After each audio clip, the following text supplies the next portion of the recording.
Hi everyone. So shopping கிளம்பியாச்சு.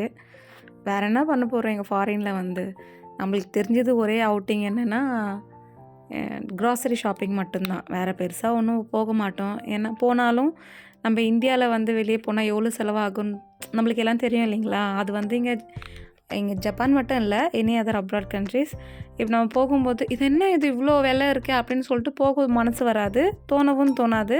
ச்சே எதுக்குடா அப்படிலாம் தோணும். ஸோ என்ன மாதிரி யாரெல்லாம் நினைக்கிறீங்க அப்படின்னு சொல்லிட்டு கமெண்ட் பண்ணுங்கள். ஸோ சின்ன ஷாப்பிங் தான், வீட்டுக்கு தேவையான அதாவது பேசிக். இப்போ சாப்பாடு செய்யலைன்னா இதெல்லாம் வச்சு நம்ம சமாளிச்சிடலாம், சாப்பிட்டுட்டு வேலைக்கு போயிடலாம். அந்த மாதிரி கொஞ்சம் எமர்ஜென்சி ஃபுட்ஸ்லாம் வாங்கியிருந்தேன். அப்புறம் நான் இந்த பிங்க் கலர் நூடுல் இருக்குங்க, அது வந்து கொரியன் நூடுல் இல்லைங்களா? ஸோ ஃபஸ்ட் டைம் ட்ரை பண்ணலாம் அப்படின்னு தோணி ஸோ ட்ரை பண்ணியிருந்தேன். டேஸ்ட் வந்து நல்லா க்ரீமியாக சூப்பராகவே இருந்தது. அவ்வளோ மோசமாக சாப்பிட முடியாது அப்படின்ற அளவுக்கெல்லாம் இல்லை, பட் சாப்பிட்ற அளவுக்கு தான் இருந்துச்சு. ஃபஸ்ட்டு சாப்பிடும்போது எனக்கு டேஸ்ட்டு பிடிக்கல, பட் சாப்பிட பழகிடுச்சு. ஸோ அது சாப்பிட்டா நல்லா இருக்குமே அப்படின்லாம் தோண ஸ்டார்ட் ஆகிடுச்சு. ஸோ சாப்பிட எல்லாருக்கும் பிடிக்கும். So next fruits, milk, jam, bread, so இந்த மாதிரி பேசிக் தான் வாங்க போயிருந்தேன். எனக்கு இங்கே ஜப்பானில் வந்த ஒரு 6 மந்த்ஸ் கொஞ்சம் இல்லை, ரொம்பவே இங்கே அடாப்ட் ஆக ரொம்ப கஷ்டமாக இருந்தது. பிகாஸ் இங்கே வந்து நிறைய ஃபுட்ஸ் இருக்கும். இப்பயும் கூட வந்து 3 இயர்ஸ் ஆக போகுது. இப்பயும் எனக்கு வந்து இந்த ஃபுட்ஸ் எல்லாம் இந்த சாப்பிட்ற ஐட்டம்ஸ்லாம் எப்படி சாப்பிட்ணும் அதெல்லாமே எனக்கு தெரியாது. ஏதோ இருக்கும், பார்த்துட்டு வருவேன். இங்கே மோஸ்ட்லி ஜப்பானீஸில் தான் எழுதியிருக்குமா.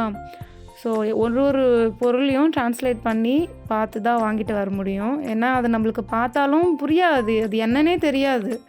ஸோ அந்தளவுக்குலாம் இங்கே இருந்துச்சு. இப்போவும் கூட எது தெரியுமோ, அதாவது நம்ம இந்தியாவில் சாப்பிட்டதுக்கும் ஓகே இது இப்படி யூஸ் பண்ணணும், இப்படி சாப்பிடணும், இப்படி செய்யணும் அப்படின்னு பார்த்து தெரிஞ்சது மட்டும்தான் வாங்கிட்டு வருவேன். ஸோ போயிட்டு ஷாப்பிங்லாம் முடிச்சுட்டு ரூமுக்கு வந்து மோமோஸ் செஞ்சுருந்தேன்.